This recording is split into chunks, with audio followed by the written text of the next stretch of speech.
As men get older, we're told that more testing equals better care. But what if I told you that some of these routine health screenings, the very ones you've been told are essential, might actually do more harm than good? Not because tests themselves are evil, but because when done without clear reason, they can create a domino effect, leading to false alarms, unnecessary procedures, anxiety, even damage to your confidence and health. I'm Dr. Claire Morgan, and I've worked with hundreds of men over 60 for more than 2 decades. I've seen how some checkups provide clarity, and others only cause confusion. I believe in smart, natural strategic health, not fear-based medicine.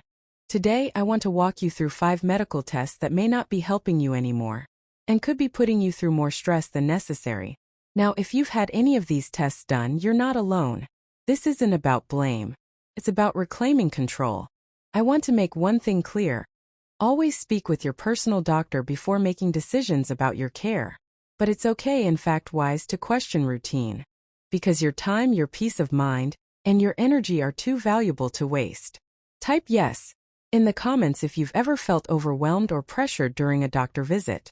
Or type a no if you feel totally at ease with your current care. I read every comment. Let's start with the first health screening that's become more risky than helpful for many men over 60. First up, the PSA blood test. Now, if you're over 60, chances are high you've had this test, maybe more than once.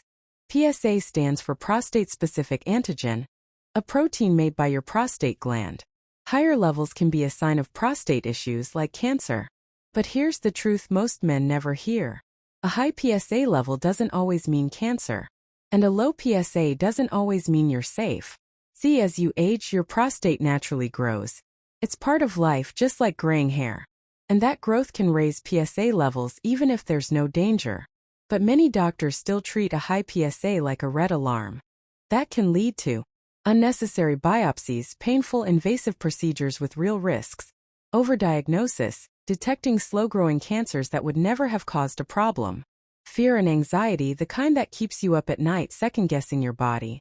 I've had men come into my clinic terrified, convinced they were dying, when in reality their PSA was just slightly elevated from normal aging or inflammation. And here's the kicker. One study published in the New England Journal of Medicine found that for every life potentially saved by PSA screening, nearly 50 men underwent harmful procedures they likely didn't need. It's not that the PSA test is useless. It has its place. But it should be used with context, not like a red stamp of doom. So what can you do instead? Focus on the health of your prostate, not just the numbers. Eat anti-inflammatory foods like cooked tomatoes, avocados, and pumpkin seeds. Avoid excessive dairy and processed meats. Move your body. Daily walks support circulation and hormone balance. Reduce stress. Chronic worry can inflame your entire system. And if you do get tested, ask your doctor about your free-to-total PSA ratio and how fast your levels are changing. Those give a clearer picture than one number on a chart. Gentlemen, knowledge is power. And sometimes less testing means more peace. Next on the list, colonoscopies. Now don't get me wrong, colonoscopies can save lives. For many men in their 50s or early 60s, they catch early signs of colon cancer before it spreads. That's a good thing. But here's what your doctor might not tell you. If you're over 75 and have had multiple clean colonoscopies, the risks may outweigh the benefits. Let me explain. Colonoscopies aren't simple tests. They require anesthesia, bowel prep, and they carry real risks like internal bleeding, perforation of the colon wall, complications from sedation, especially if you have heart issues. I've had men in their late 70s come in after a routine scope, only to end up hospitalized with infections or heart rhythm problems triggered by the stress of the procedure. Preventive Services Task Force, a major authority in health, recommends stopping routine colon cancer screening at age 75 for men who've had no prior issues. Why? Because most colon cancers grow very slowly. If you've had clean screenings, the odds of sudden trouble are very low. So what's the smarter strategy? Think vegetables, lentils, ground flax seeds. Drink plenty of water. Stay regular. Constipation stresses your colon. Consider non-invasive tests like FIT, fecal immunochemical test, yearly instead of a full colonoscopy. And always talk with your provider. Ask, do I really need this scope? Or are we just following habit? Remember, Just because something is routine doesn't mean it's right for you. You deserve personalized care, not a one-size-fits-all checklist. Let's talk about one of the most misunderstood tests for men over 60, testosterone screening. Now, I know the appeal. You're feeling tired. Your drive is lower. Maybe your muscles aren't as firm as they used to be. A doctor runs a quick blood test and says, "Looks like your testosterone is low. Let's fix that." Sounds like a simple solution. But here's what they don't tell you. Total testosterone levels naturally decline with age. And that's not always a problem. What matters more than the number? Backhand index pointing right how you feel. Backhand index pointing right how your body functions. Backhand index pointing right what your free testosterone, the active form, is doing. But many clinics only check your total testosterone without context. And that can start a dangerous chain. You get labeled with low T. You're put on testosterone replacement therapy. That therapy suppresses your body's natural hormone production. You may develop swollen prostate tissue, elevated red blood cells, even increased risk of heart issues. I've seen too many men go down this road, chasing energy and intimacy through a patch, gel, or shot, only to feel worse in the long run. Here's the better path. Boost testosterone naturally by building muscle through strength training. Eat more zinc-rich foods like pumpkin seeds, chickpeas, and oysters. Sleep 7 to 8 hours. Deep rest helps regulate hormones. Avoid belly fat and sugar. Both increase estrogen and throw off your balance. If you truly suspect a hormone issue, ask for a comprehensive panel. Total testosterone, free testosterone, SHBG, sex hormone-binding globulin, and estradiol. And make sure your symptoms, not just numbers, guide your treatment plan. Gentlemen, testosterone isn't about youth or vanity. It's about balance, strength, and clarity. You don't need synthetic shortcuts to feel like yourself again. Here's one you might not expect. DEXA scans, those bone density tests commonly used to check for osteoporosis. Now, you've probably heard how important they are for women. But for men? That's where things get murky. Osteoporosis does affect men, especially past 70. But here's the catch. Routine DEXA scans in men over 60 often trigger unnecessary medication for mild bone thinning that would never cause problems. Let me explain. These tests measure something called T-scores. If your bones fall just a bit below a certain line, you might be labeled with osteopenia or even osteoporosis, even if you've never had a fracture or symptom. What happens next? You're prescribed bisphosphonates, drugs like Fosamax or Boniva. And here's where the real concern begins. These meds may weaken your jawbone over time, a rare but serious condition called osteonecrosis, cause severe digestive upset, lead to strange thigh bone fractures after long-term use. I've had patients come in with more discomfort from the treatment than from any bone loss. Some couldn't sleep. Others had aching limbs. One man even developed swallowing issues from the pills. So what should you do instead? Focus on functional strength. Weight-bearing movement builds denser, stronger bones. Eat calcium-rich whole foods, like leafy greens, almonds, and sardines with the bones. Get enough vitamin D, either from sunshine or a quality supplement. Use balance training, tai chi, gentle yoga, or standing on one leg while brushing your teeth. And most importantly, ask why you're being tested. If you've never had a fracture, have strong mobility, and feel steady on your feet, a bone scan may not tell you anything new. Gentlemen, you're not just numbers on a chart. You're living, moving, breathing men. What matters most is function, not fear. Let's finish this list with a test nearly every man over 60 has seen. The EKG for electrocardiogram. You know the drill. You lie back. A nurse attaches sticky patches to your chest.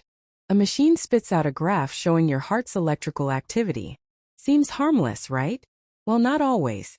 If you've had symptoms like chest pain, shortness of breath, or irregular heartbeat, then yes, an EKG can be helpful. It can detect heart rhythm problems, past heart attacks, or certain conditions. But here's the truth most men aren't told. Routine EKGs in healthy, symptom-free people over 60 can lead to a cascade of unnecessary follow-ups, stress tests, angiograms, even surgery. All because the machine saw something abnormal that might not be abnormal at all. Here's why. As we age, heart rhythm changes slightly, that's normal. Past illness, high blood pressure, or even athletic conditioning can cause variations. These variations often look scary on an EKG but mean absolutely nothing. But once that report shows a blip or irregularity, you're sent down a road of tests, copays, worry, and possibly even interventions that carry risks of their own. I've had patients who were told they had heart problems based on one EKG, only to discover months later that everything was fine. Here's what I recommend instead. Know your symptoms. Do you have chest pain, dizziness, or shortness of breath? That deserves attention. Focus on your real risk factors. Blood pressure, cholesterol, blood sugar, waist size, smoking history. Support your heart naturally. Daily walking, leafy greens, omega-3s, and meditation all strengthen the heart without machines. And if your doctor suggests an EKG out of routine, ask, what are we looking for? And what will we do with the results? You deserve to know the plan, not just the process. Let's pause for a moment and recap. You've now learned about 5 common health checkups that many men over 60 go through without question, but that may be doing more harm than good. Here's your list.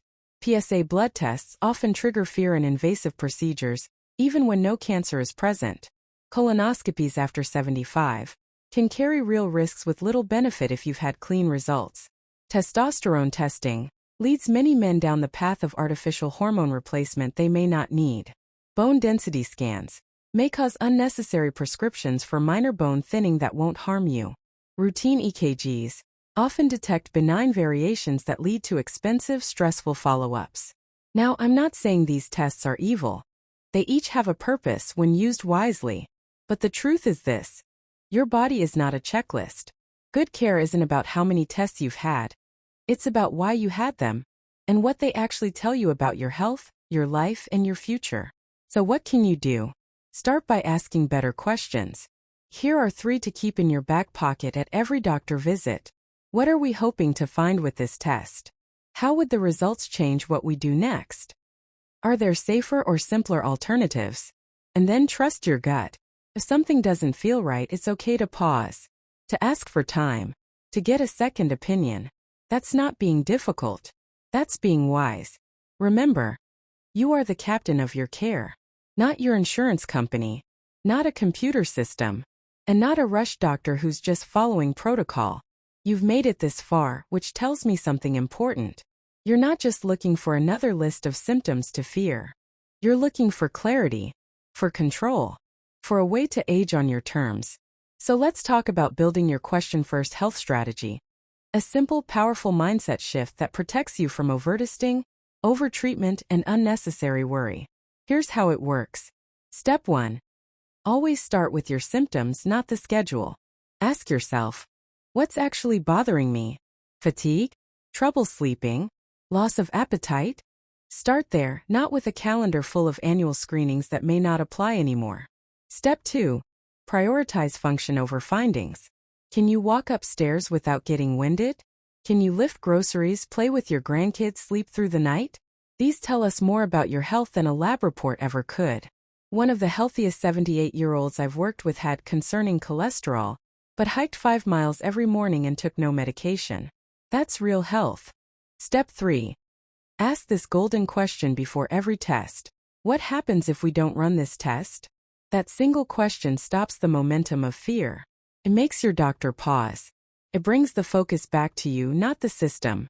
Because if the answer is not much, then maybe, just maybe, you don't need it. Step 4. Replace fear-based tests with daily self-checks. Monitor your balance. Can you stand on one leg for 10 seconds? Check your memory. Recall 3 words after 5 minutes. Watch your mood. Are you laughing, connecting, feeling seen? These checks cost nothing, and they catch real changes long before machines do. Gentlemen, this is how you reclaim your care. You ask. You listen. You decide. And if you've ever been told, this is just what we do at your age, I want you to hear this clearly. No one knows your body better than you. You've probably been there. You sit down in the exam room. The doctor looks at the chart more than your face. They ask questions fast, clinical, cold. And before you know it, you're handed a slip for tests you didn't ask for. Or a prescription you're not sure you even need. Let me say this loud and clear. You have the right to slow things down. To ask questions. To say no. Most men over 60 were raised not to question authority, especially medical authority. But times have changed. You are not a passive patient. You are a partner in your own care. So let's make that real. Here's how. Strategy number 1. Use the 3 why rule. Before agreeing to any test or treatment, ask, why do I need this? Why now? Why this approach over others? These 3 simple questions shift the conversation. They signal that you are informed, aware, and not to be rushed. Strategy number 2. Speak from your experience. Say things like, here's what I've noticed in my body lately. I'm not comfortable with this unless I understand the full picture. I've had bad reactions to similar treatments in the past. What are our other options? You don't need fancy language. Just honesty. Clear. Calm. Firm. Strategy number 3. Bring a written list. I tell every man I work with. Write down 2 to 3 things you want to talk about before you walk in. Doctors are more likely to address real issues if they see you're prepared.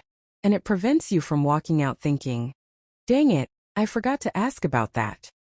Strategy number 4. Know it's okay to say, I'd like to think about it. That one sentence can buy you time, protect you from unnecessary treatment, and give you space to breathe. No decision has to be made under pressure. This isn't confrontation. It's collaboration. You're not challenging your doctor. You're inviting them to work with you. Let's take a breath. Because after all this talk about what not to do, it's time to focus on what you can do starting today. Here's the truth I've seen over and over. It's not a test that keeps a man healthy after 60. It's his habits. Simple, consistent daily actions have more power than any pill, any scan, or any chart. So here are 5 habits that quietly protect your energy, strength, and peace of mind.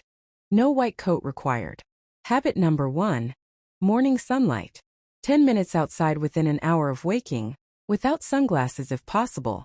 This simple habit resets your circadian rhythm, boosts mood, and regulates sleep hormones. Better sleep, more energy, less brain fog. Habit number 2. Walk after meals. Just 10 to 15 minutes after lunch or dinner lowers blood sugar, improves digestion, and reduces inflammation. One of my clients reversed prediabetes with this habit alone. No meds, no gym, just movement. Habit number 3. Breathe deeply, every hour. Set a timer. Stop what you're doing. Breathe in for 4 seconds, hold for 4, out for 6. Do that 3 times. That's it. It calms your nervous system, lowers blood pressure, and helps your body switch from fight or flight into healing mode. Habit number 4. Strengthen your grip. Squeeze a tennis ball for 30 seconds in each hand, 3 sets a day. Why? Grip strength is a powerful predictor of overall health, mobility, and even longevity. Stronger hands equals steadier steps equals fewer falls. Habit number 5. Eat 1 colorful vegetable with every meal. Yes, breakfast too. Add spinach to your eggs, cucumber to your toast, or bell peppers into a smoothie. These foods lower inflammation, support digestion, and deliver the minerals your body needs to heal and rebuild. Here's the magic of these habits. They don't rely on test results. They don't need a diagnosis. They work regardless of what's happening on a medical chart. Let's end where most conversations about health never go. Not in the lab, not in the clinic, but deep inside where the real struggle lives. Because for so many men over 60, it's not just about checkups, tests, or numbers. It's about the quiet weight you carry. The pressure to stay strong even when you feel tired. The fear of becoming less of a man if your body changes. The shame of needing help, or worse, of being dismissed when you ask for it. You don't talk about it, but you feel it every day. That silent voice that says, I should be tougher than this. I can't slow down. What if I'm becoming a burden? Let me tell you something, man to man. You are not broken. You are not weak. And you are not alone. Aging isn't a decline. It's a shift, a refining, a return to what matters most. You've lived. You've built. You've endured. And now your strength doesn't come from hiding pain. It comes from facing it head-on with courage and calm. So here's my final prescription. And what doesn't feel right? In your care, your habits, or your thoughts. Simplify what you can. 1 less test, 1 more walk, 1 honest breath. Speak up. To your doctor, your family, yourself. And most of all, stay connected. Call a friend. Join a group. Share your story in the comments. That's where healing begins. Not just in the body but in the soul. If this video made you feel seen, heard, or stronger, share it with another man who needs it. Your voice might be the one that helps him feel less alone. And if no one's told you this lately, you're doing better than you think. One step at a time, you're building a future you can be proud of. Hit like if this helped. Subscribe if you want more guidance like this. And leave a comment. What's one test, habit, or thought you're letting go of starting today? I read every single one. Take care of yourself, brother. You've got this. Dr. Claire Morgan.